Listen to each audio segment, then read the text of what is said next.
हाँ जी, शुरू करते हैं आज का। आज हम पिछले लेक्चर्स में हम लोग देख चुके हैं कि टेबल कैसे क्रिएट करते हैं।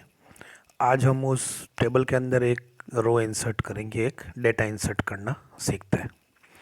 ठीक है, तो वही आप कंप्यूटर पर कमांड प्रॉम्प्ट ओपन कीजिए, MySQL -u root -p root type करके MySQL ओपन करिए। डेटाबेस को चेंज करिए, यूज़, मेरे डेटाबेस का नाम है my school. Use my school किस लिए काम आता है?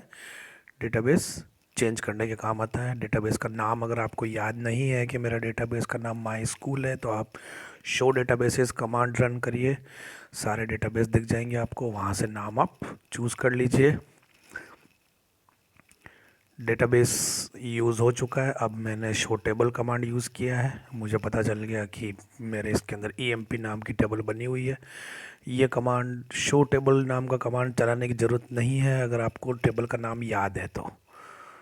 मुझे टेबल का नाम याद है, मेरे टेबल का नाम EMP है और मुझे डेटा इंसर्ट करना है। तो या तो मुझे कॉलम के नाम याद हो कि उस पर कितने कॉलम थे, अगर याद नहीं है तो आप कमांड रन कर लीजिए DESC, name of the table यानी EMP। आपको सारे कॉलम के नाम पता चल जाएंगे। इन कॉलम्स में मुझे ये डेटा टाइप का डेटा इंसर्ट करना है। EMP ID है, नेम है, जेंडर है, सिटी है, डेट ऑफ जॉइनिंग, सैलरी और बोनस। तो ये सब चीज़ें मैं इसलिए वैसे तो ये सब हम पिछले लेक्चर्स में देख चुके हैं अभी तक की चीज़ें, कि डेटाबेस चेंज करना, डिस्क्राइब करना टेबल को, डेटाबेस के नाम देखना। लेकिन मैं वापस इसलिए बता रहा हूँ कि रिवाइज हो जाए आपका, क्योंकि ये क्वेश्चंस एक एक नंबर में पूछे जाते हैं कि डेटाबेस को कैसे चेंज करेंगे, टेबल का डिस्क्रिप्शन कैसे देखेंगे। चलिए, मेरी जो टेबल है EMP नाम की, मैंने उस पर एक कमांड रन किया है, सेलेक्ट स्टार फ्रॉम EMP। जैसा कि मैंने आपको पिछली बार बताया था, इस कमांड को रन करने से मेरे को EMP टेबल में जितना भी डेटा है अभी एट प्रेजेंट, वो सारा डेटा दिखना शुरू हो जाएगा। तो इस पे आउटपुट में मुझे आया है एम्प्टी, क्योंकि अभी तक मैंने इसमें एक भी रो इंसर्ट नहीं करी है। कोई डेटा ना तो मैंने पहले डाला है ना अभी डाला है। चलिए अब आगे चलते हैं। सबसे पहले तो हम इसका सिंटेक्स देखते हैं। इसको लिखने के लिए, डेटा इंसर्ट करने के लिए आपको लिखना पड़ेगा इंसर्ट इनटू, ये तो एज इट इज़ लिख दो। उसके बाद लिखिए नेम ऑफ द टेबल, तो हमारे क्या आएगा, इंसर्ट इनटू EMP। फिर ब्रैकेट स्टार्ट करो, उस ब्रैकेट के अंदर जितने कॉलम्स हैं सब कॉलम के नाम लिखो। हमारे कॉलम क्या थे, EMP ID, name, city, gender, जो कॉलम थे वो सारे कॉलम के नाम कॉमा सेपरेटेड नाम यहाँ पे लिख दो, ब्रैकेट बंद कर दो। फिर लिखो वैल्यूज़, वैल्यूज़ लिखो। फिर से एक ब्रैकेट स्टार्ट करो। इस ब्रैकेट के अंदर जो पहला जो आपने कॉलम का नाम लिखा है, इस कॉलम की वैल्यू लिखो। क्या वैल्यू, जैसे कि पहला कॉलम था मेरा EMP ID, मैं EMP ID में डालना चाहता हूँ 101, तो यहाँ 101 लिखो वैल्यू की जगह पे। सेकंड कॉलम का नाम था मेरा नेम, तो इसकी नेम की वैल्यू यानी कॉलम 2 की वैल्यू मैं कहाँ लिखूंगा, यहाँ पर वैल्यू 2, यानी यहाँ लिख दूंगा मैं राम लिखा जा सपोज मैंने नेम की जगह पर। तो इसी तरीके से कॉलम 3 की वैल्यू, वैल्यू 3। ये सीक्वेंस चेंज नहीं होना चाहिए। आप जिस सीक्वेंस में यहाँ कॉलम का नाम देंगे उसी सीक्वेंस में आपको वैल्यूज़ यहाँ पर लिखनी है। ठीक है, सीक्वेंस चेंज करोगे तो वैल्यू भी चेंज हो जाएगी। तो अब आप लोग चलो इंसर्ट करते देखते हैं हमारा। ये मेरी क्वेरी है, क्या लिखा मैंने, इंसर्ट इनटू EMP, जो कि टेबल का नाम है। ये सारे मैंने कॉलम का नाम लिख लिए, पूरे जितने कॉलम थे सारे नाम लिख दिए मैंने पूरी टेबल में। अब इनकी मैंने लिखी है वैल्यूज़। देखिए EMP ID की जगह मैंने क्या लिखा है, 101, नेम में देवेंद्र, जेंडर में M, सिटी में उदयपुर, DOJ में डेट ऑफ ज्वाइनिंग, सैलरी में 10,000, बोनस में 5.5। अभी इसमें कुछ ध्यान रखने की चीज़ें हैं। जो इंटीजर डेटा टाइप होता है या फिर फ्लोट होता है, उसको हम लोग कोड्स में नहीं लिखते हैं। जैसे देखिए 101 मैंने डायरेक्ट लिखा है, वहीं पर मैंने, और ये जो सैलरी है 10,000, ये भी देखो मैंने डायरेक्ट लिखा है बिना कोड्स के अंदर। बोनस है 5.5, ये भी मैंने डायरेक्ट लिखा है। लेकिन इंटीजर और फ्लोट के अलावा जो भी होता है, चाहे वो वेर कैर हो, चाहे कैर हो, चाहे डेट हो, सभी कोट्स में लिखे जाएंगे। ये बहुत इंपॉर्टेंट बात है, ध्यान रखिएगा। एरर आएगी, जैसे कि नेम वेयर केयर था तो देखो मैंने देवेंद्र को सिंगल कोट्स में लिखा है। जेंडर केयर डेटा टाइप था तो मैंने इसको एम को भी कोट्स में लिखा है। सिटी को भी देखो उदयपुर मैंने कोट्स में लिखा है। डेट ऑफ ज्वाइनिंग डेट को भी मैंने कोट्स में लिखा है। डेट के साथ और इम्पोर्टेंट चीज़ जो मैंने आपको पिछली बार डेटा टाइप वाले लेक्चर में बता दी थी, इसका फॉर्मेट क्या होना चाहिए, वाई वाई वाई वाई, यानी कि पहले ईयर आएगा, फिर आएगा मंथ एमएम, उसके बाद आएगा डीडी यानी डेट। तो इसी फॉर्मेट में आप डेट डालेंगे तो ये डेट लेगा, वरना ये एरर दे देगा। तो बहुत सिंपल है। Insert into name of the table, सारे कॉलम के नाम, वैल्यूज, सारी वैल्यू डालो, सेमी कॉलन लगाओ, एंटर मारो, कमांड को रन करिए और आपका डेटा इंसर्ट हो जाएगा। तो ये तो मैंने अलग अलग लाइन में लिखा है, line number 1, line number 2, line number 3, line number 4, ताकि आपको दिखे, समझ में आए। लेकिन जब आप एक्चुअल में टाइप करेंगे तो आप इसको पूरे कमांड को एक सिंगल लाइन में लिख के रन करिए। तो ये देखिए सिंगल लाइन में कैसे लिखेंगे, देखो मैंने ये लिखा है, उसी कमांड को मैंने एग्जीक्यूट किया है।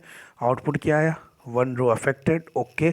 एरर होती तो यहाँ एरर आ जाती है, कहीं मेरा कॉमा छूट गया, कहीं कॉलन छूट गया, या इस टाइप की कोई भी एरर है तो एरर आ जाएगी।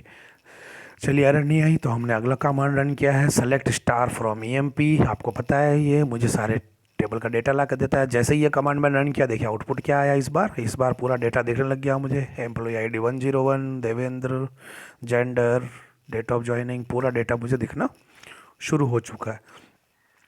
ठीक है, अभी देखिए आगे चलते हैं। डेट ऑफ ज्वाइनिंग आप देख रहे हो, इसका डेटा टाइप हमने क्या दे रखा है ऊपर, अगर याद नहीं है तो हम लोगों ने जो डिस्क्राइब कमांड रन किया था वहाँ से हम लोग देख सकते हैं। ये देखिए ये डिस्क्राइब कमांड था, डेट ऑफ ज्वाइनिंग मैंने क्या दिया, डेट एंड टाइम दोनों दिया। एक डेटा टाइप सिर्फ होता है डेट, उसमें केवल डेट सेव होती है। अब डेट एंड टाइम दिया यानी इसके अंदर डेट भी सेव होगी, टाइम भी सेव होगी। लेकिन जब मैंने वैल्यू इंसर्ट की तो मैंने केवल डेट दी थी। ये देखिए समय तो मैंने दिया ही नहीं है, केवल डेट दी है। तब इसने क्या किया, इंसर्ट करते समय ऑटोमेटिकली इसने टाइम ऐड कर लिया 000। ये देखिए ये जो टाइम इसने 00 डाल दिया। अगर मैं टाइम देता तो टाइम ले लेता हो, time in the format HH MM SS और मिनट सेकेंड। ठीक है, तो ये ऑटोमेटिकली अपेंड कर लेता है। आगे चलते हैं। अभी मैं उसी कमांड को फिर से रन कर रहा हूँ, वही insert command with same values. फिर से मैंने एग्जीक्यूट किया तो कोई एरर नहीं आई है, फिर से लिखा आ रहा है 1 रो अफेक्टेड। चलिए देखते हैं, फिर से मैं सेलेक्ट स्टार फ्रॉम ईएमपी करता हूँ तो देखिए इस बार मुझे 2 रो दिख रही है विथ सेम वैल्यूज़। एक ही वैल्यू की 2 रिकॉर्ड इंसर्ट हो चुके हैं। ठीक है, कोई दिक्कत नहीं। हमने अभी बहुत बेसिक टेबल बनाई है, इसीलिए देखो मैं सेम एम्प्लॉय आईडी के 2 रिकॉर्ड इंसर्ट कर पा रहा हूँ, जबकि प्रैक्टिकली में ऐसा नहीं होता। भाई एम्प्लॉय आईडी नंबर 101 का डिटेल आएगी, उसके बाद 102 की डिटेल आनी चाहिए। 101 की डिटेल आप 2 बार क्यों डाल रहे हो टेबल में। तो ये हम लोग चेक लगा सकते हैं, जो कि हम आगे की टेबल्स जैसे पढ़ेंगे तब करेंगे। ठीक है, अभी के लिए तो हम इंसर्ट कर सकते हैं। 2 रो इंसर्ट हो चुकी है, कोई दिक्कत नहीं है। अब आपको मैं सिखाता हूँ कि कुछ स्पेसिफिक कॉलम्स में ही आपको डेटा डालना है। जैसे अभी मैंने जो इंसर्ट किया था, देखिए मैंने हर कॉलम में डेटा इंसर्ट किया, सभी में। लेकिन मुझे सभी में इंसर्ट नहीं करना डेटा। सपोज मुझे नहीं पता उसकी सिटी क्या है, अभी मुझे मालूम ही नहीं है सिटी उसकी, उसको कितनी सैलरी देनी है एम्प्लॉय को, मुझे नहीं पता कितनी सैलरी है। मुझे सिर्फ क्या पता, और उसका एम्प्लॉय आईडी भी अभी नहीं बना है, अब बनेगा, अभी नहीं बना है। तो मुझे क्या पता है, केवल उसका नाम पता है, उसका जेंडर पता है, उसका कितना बोनस देना है ये पता है, डेट ऑफ ज्वाइनिंग पता है। तो मुझे केवल 1, 2, 3 और 4, इन 4 कॉलम्स में ही डेटा डालना है, बाकी कॉलम्स में डेटा नहीं डालना है। तब क्या करूं, तो बहुत इजी है। उसका भी वापस से सेम लिखिए, वापस insert into name of the table EMP. उन कॉलम्स के नाम लिखिए जहां पर आप डेटा डालना चाहते हैं। हमने पिछले एग्जाम्पल में क्या किया था, सारे कॉलम्स के नाम लिखे थे। क्यों लिखे थे, क्योंकि हम सभी में डेटा डालना चाहते थे। इस बार हमने केवल 3 कॉलम के नाम लिखे हैं, एम्प्लॉय आईडी, नेम और सैलरी। मैं इन 3 में ही डेटा डालना चाहता हूँ। ठीक है, वैल्यूज़, अब 3 की वैल्यू, एम्प्लॉय आईडी की वैल्यू 102, नेम की वैल्यू राघवेंद्र, सैलरी की वैल्यू मैंने डाल दी 15,000। फिर से सीक्वेंस का ध्यान रखिएगा, जिस सीक्वेंस में आप कॉलम का नाम लिख रहे हैं उसी सीक्वेंस में वैल्यूज़ भी लिखिए। वापस रिमाइंडर वही, एम्प्लॉय आईडी इंटीजर था तो मैंने कोट्स में नहीं लिखा है, नेम वेयर केयर था, स्ट्रिंग था, इसलिए मैंने इसको सिंगल कोट्स में लिखा है। तो अब ये कमांड रन करने के बाद क्या होगा, इन 3 कॉलम के अंदर तो ये 3 वैल्यू चले जाएगी। बाकी कॉलम्स का क्या होगा जिनकी वैल्यू मैंने नहीं डाली देखते चलो क्या होता है। उसी कमांड को मैंने रन किया, 1 रो अफेक्टेड आउटपुट आया। सेलेक्ट स्टार करते हैं, हम देखते हैं। सेलेक्ट स्टार फ्रॉम ईएमपी किया तो ये 2 रिकॉर्ड तो अपन ने पहले डाले थे। ये तीसरा 102 वाला रिकॉर्ड, राघवेंद्र वाला रिकॉर्ड अभी इंसर्ट हुआ। देखिए मैंने इसमें 3 वैल्यू डाली थी, एम्प्लॉय आईडी डाली थी, नेम डाला था और सैलरी डाली थी। बाकी जगह क्या आ गया, नल नल नल और नल। बाकी जगह इसने क्या इंसर्ट कर दिया ऑटोमेटिकली, नल। नल आपको पता है, null means not a value, not even zero और नॉट इवन स्पेस।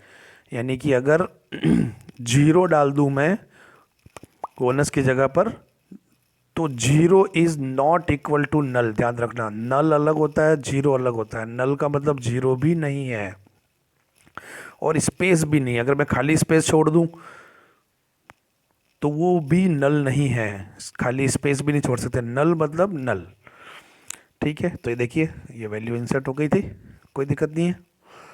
तो अब हमें इंसर्ट करते समय 2 सिनेरियो होते हैं, या तो हमें सभी कॉलम्स में डेटा डालना है या कुछ पर्टिकुलर कॉलम में डेटा डालना है। तो दोनों का करने का तरीका, सभी कॉलम में डेटा डालना है तो आप सभी कॉलम के नाम लिख लीजिए, पर्टिकुलर कॉलम्स में डालना है तो उन्हीं कॉलम्स का नाम लिखिए जहाँ पर आपको डेटा डालना है। लेकिन अब इसमें थोड़ी सी इसने क्वेरी को थोड़ा इजी कर दिया। अगर आपको सभी कॉलम्स में डेटा डालना है, सभी कॉलम्स में डेटा डालना है तो आपको कॉलम का नाम लिखना ज़रूरी नहीं है। कहाँ कॉलम का नाम लिखना ज़रूरी नहीं है, ये देखिए जो हमने जो क्वेरी बनाई थी ये वाली, ये जो हमने कॉलम के नाम लिखे ना सारे, ये कॉलम के नाम लिखने ज़रूरी नहीं है। सिर्फ एक ही शर्त पे कि आप अगर सभी कॉलम्स में डेटा डाल रहे हैं तब। अगर आप कुछ पर्टिकुलर कॉलम में ही डेटा डालना चाहते हैं तो आपको कॉलम का नाम लिखना कंपलसरी है, क्योंकि उसे पता होना चाहिए माइस्क्यूएल को कि आप किस किस कॉलम में डेटा डालना चाहते हो। तो अब हम एक क्वेरी चलाते हैं जिसमें हम सभी कॉलम्स में डेटा डालेंगे और मैं कॉलम के नाम नहीं लिखूंगा। तो देखते हैं, चलो तो मुझे डेटा डालना है। तो ये देखिए क्या लिखा मैंने, insert into name of the table EMP. पिछली बार मैंने ईएमपी के बाद ब्रैकेट लगा के सभी कॉलम के नाम लिखे थे। इस बार देखो मैंने किसी कॉलम का नाम नहीं लिखा है, मैंने डायरेक्ट लिख दिया वैल्यूज़ और सीधी वैल्यू लिख दी है। देखो सिर्फ वैल्यू लिख दी है, कॉलम का नाम नहीं लिखे हैं। मैं सारे कॉलम्स पर डेटा डाल रहा हूँ इसलिए मुझे कॉलम का नाम नहीं लिखने पड़े। इसको मैंने रन किया, देखिए क्वेरी को, तो 1 रो अफेक्टेड आउटपुट आया। 103 विवेक वाला डेटा था, हम सेलेक्ट स्टार करके देखते हैं क्या होता है। ये सेलेक्ट स्टार फ्रॉम ईएमपी किया, ये देखिए ये 3 रिकॉर्ड तो पुराने, ये नया रिकॉर्ड आ चुका है 103 विवेक वाला, सारा डाटा इंसर्ट हो चुका है। अब इसके अंदर होगा ये कि अगर आप इस टाइप की क्वेरी लिख रहे हो और कोई आपने एक वैल्यू छोड़ दी तो एरर दे देगा ये, क्योंकि आपने कॉलम का नाम नहीं लिखा है। इसका मतलब माइस्क्यूएल मान के चलेगा कि आप सभी कॉलम्स में डेटा डालो। अगर आपने एक कॉलम भी छोड़ दिया तो एरर देगा कि भाई नंबर ऑफ कॉलम मिसमैच हो रहा है, ठीक है। तो इजी है डेटा डालना बहुत। और ये जो डेटा मेरा सेव हुआ है अभी देखिए परमानेंट सेव हुआ है, ऐसा नहीं कि मैं माइस्क्यूएल बंद कर दूंगा तो ये अभी जो मैंने डाटा डाला है सारा उड़ जाएगा। इस डेटा को मैं आज से 6 महीने बाद, 6 साल बाद, 10 साल बाद भी अगर select star from EMP query चलाऊंगा तो मुझे ये सारा डाटा मिलेगा। ये डाटा परमानेंट सेव हो चुका है, ठीक है। आज के लिए इतना ही।